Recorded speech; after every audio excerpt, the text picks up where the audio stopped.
This is completely unwatchable trash, and here's why. Question: what is even the purpose of watching a music review? I can say, at least in terms of my own intent, that when I watch a music review, I hope to achieve a couple of things. Firstly, because we're in the streaming era and there's so much music to be heard, that when I want to listen to something, a music review is actually a pretty efficient way to let me know if an album is worth listening to or not. And it's a great opportunity to find new music to listen to. Or secondly, if I have listened to an album, I hope that I can get more insight or experience about said album rather than just listening to it by myself. Problem: neither of those goals are possible in any scenario that involves watching this review. Now, since 2009, Anthony Fantano has been reviewing music online, and since then his position as music critic has increasingly solidified among his contemporaries, not for just his consistently eclectic output of reviews, but for being a consistent musical opinion, unlike contemporaries such as Pitchfork or any publication for that matter. Of course, like any reviewer, through 15 years, not every review he has been perfect. There's been the occasional hiccup where he'll release an album review and people simply don't agree with it. Most of the time it comes from him rating the album too low, which gives him the idea that he's kind of a snooty critic, but sometimes he rates an album too high according to his audience. Sometimes this can be boiled down to not fully grasping the scope of an album or just not really explaining himself enough, but throughout making 4,500 videos within 15 years, it's understandable that a few reviews aren't going to be perfect. For the most part, however, he's maintained a healthy image of himself, at least on the internet, regarding his profession. That is until his recent review of this Halsey record. Let me explain. Halsey is a singer-songwriter that shot into the mainstream in the mid-2010s through a series of solo songs and collaborations, including with the Chainsmokers. But since that initial shot to fame, Halsey has been dealing with a series of health issues that have accumulated over time, starting at 17 when she was diagnosed with bipolar disorder after a suicide attempt. In 2016, she was diagnosed with endometriosis, which caused her to have a miscarriage during a tour, which she continued to keep performing despite that. And upon an increasing stack of health-related issues over the years, this year she revealed she was not only diagnosed with lupus, but leukemia, all before the age of 30. Now, this context is necessary because in Halsey's new album, The Great Impersonator, she talks about these things. This is a series of songs about her condition, her status as a celebrity, her ego, and even themes of death and disassociation. And I myself have not listened to the album yet, but I was able to gather all of these things through the promotional material that she pushed out for this album. For promotional material, Halsey released a series of images showing her quite literally impersonating other artists. And it's not to say stuff like this makes the album better per se, but at least gives you an idea of what the album is about. Or so I thought, which leads me to Fantano. Now, because I already had a general idea of what this album was about, I went to Fantano's video to get a further explanation of how these themes play out on the album. And also because I saw a couple tweets about his review. That's not what we got, however. In the review, Fantano is immediately antagonized that the Great Impersonator would, guess what, impersonate other artists. You know, the ones on the album Rollout, that impersonation. He was appalled that this would happen. But it's okay because he interpreted the thing I just said in a mocking voice, so he acknowledged what I said. But he brought up press material that he saw before the album came out, and yes, in fact, Halsey was impersonating artists. Which I understand if you promote yourself on being on a similar artistic equivalent to someone like David Bowie, I'd understand how you'd be offended, but that's not what this is. Halsey never states that she is David Bowie, she's impersonating David Bowie. She's giving homage to someone she was inspired by. Which honestly, I don't really understand what Fantano's trying to criticize in this review. Which yes, that could be interpreted as me being unable to interpret Fantano's criticism. But when you are a critic, there is a certain extent to which people need to understand what you're talking about. Which if that really was the case, I don't think I'd have this much to say about this review. It's one thing to be misguided to thinking that Halsey is celebrating other artists on this album when you actually find out she's talking about herself on most of these songs. But she's clearly stated that this album is a lot more internal and focused on her health, both mentally and physically. But when Fantano finds out the album is actually about Halsey, he immediately disregards all of these statements about herself on the album, comparing them to a main girl in an indie film or having main character syndrome, and recalling her personality as dark, tortured, and edgy in a way that's meant to be belittling. And that instead of focusing on aesthetics, Halsey instead focuses on childish angst and then immediately just gives a 1 out of 10. Alright, bye bye. Now, the issue I have with this album isn't the numerical score, but rather to the point where he got there. And not only to me is this the worst review I've seen from him, but this is permanently damaging to his status as a critic, in my opinion. Firstly, there's nothing in this review where you could actually take away something about the music. Unless you want to count that it doesn't sound like David Bowie, or it doesn't sound like Bruce Springsteen, or it doesn't sound like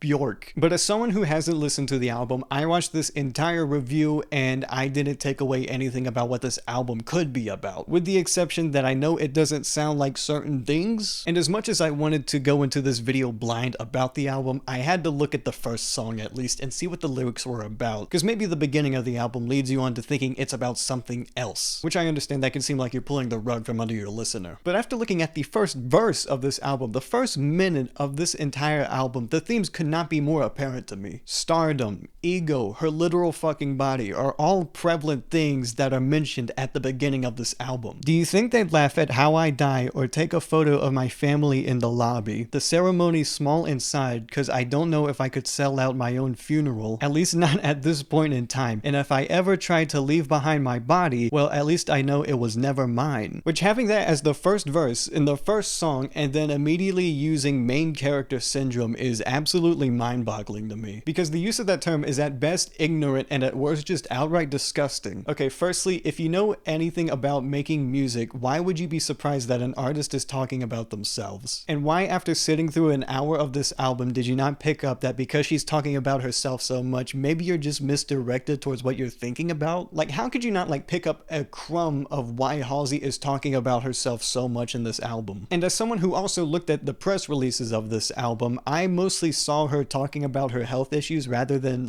someone comparing her to Stevie Nicks. And again, saying that a recording artist has main character syndrome is one of the strangest things I've heard come out of Fantano's mouth. And again, as someone who hasn't listened to the album, what is it with something like Donuts, where Jay Dilla was fighting with lupus, that makes him acknowledged, but Halsey having lupus on this album, not acknowledged at all? But really, the biggest issue I have with this review isn't Fantano's review, but rather Fantano himself. Because outside of his musical reviews, Fantano tends to be more vocal, to put it simply, or he at least lets the wall of professionalism come down just a little bit on other platforms. There's something like Twitter where his statements of thought are a lot sharper, or something like Twitch where he's a lot more mellow and reactionary. But at least with The Needle Drop, and to a certain extent his second channel Fantano, I've at least been able to enjoy that content without his other stuff getting in the way. But even on The Needle Drop, Fantano will occasionally let the wall down in cases where it just seems appropriate, I guess. For example, he'll review a Tom MacDonald album, which is a dunk on grifters trying to get a quick buck from a Republican audience that's very impressionable. Or in another case, his Vultures review, where he takes a more meta approach that doesn't review the album but rather critiques the musical circle around the album. In those cases of demoted professionalism, you get a better idea of who Fantano is, for better or worse. But sometimes his Twitter personality will be an extension of what he thinks as a music critic sometimes. And by that I mean his opinions on reviews have a certain righteousness to them sometimes. For example, Sexy Red got an 8 out of 10 on an album one time,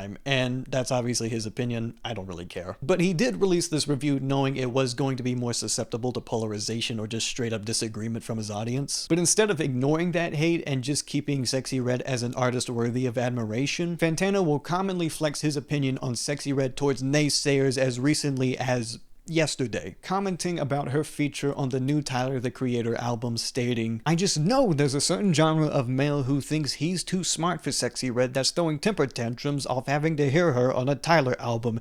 LOL." Which I think this guy is fighting a certain genre of male that's too small to even care about in the first place, especially for a guy of his size. But flexing these types of opinions and defending a rapper like Sexy Red who doesn't need to be defended in the first place, it comes off as someone who cares more about being right and virtue signaling rather than advocating Sexy Red's musical existence. I only bring this up because for someone like Fantano to relentlessly defend someone like Sexy Red's presence in the music industry that's being torn down by evil men, only to immediately in the same day tear down someone like Halsey, a woman singing about very, very personal things in her life that are only just dismissed as having main character syndrome, is just outright hypocritical of Fantano. Because Fantano's character as a person has seeped into the professionalism of his reviews. I can no longer separate his shortcomings on other platforms on this platform now. Which for me, I just express a lot of disappointment because I've been somewhat of an advocate for Fantano in the past. But it wasn't as a person, to put it simply. It was as a music critic. But after this review, I can't defend Fantano as a critic anymore either. Because it's one thing to have a review that people disagree with, or have a review that's, for a lack of a better term, wrong. But to criticize a piece of media in this fashion lets me know that Fantano would rather misinterpret material and mislead his audience into a harmful perspective of not just this album, but to things he claims he stands for. Well, that's really all I had to say about that. I guess I'll go listen to The Great Impersonator now.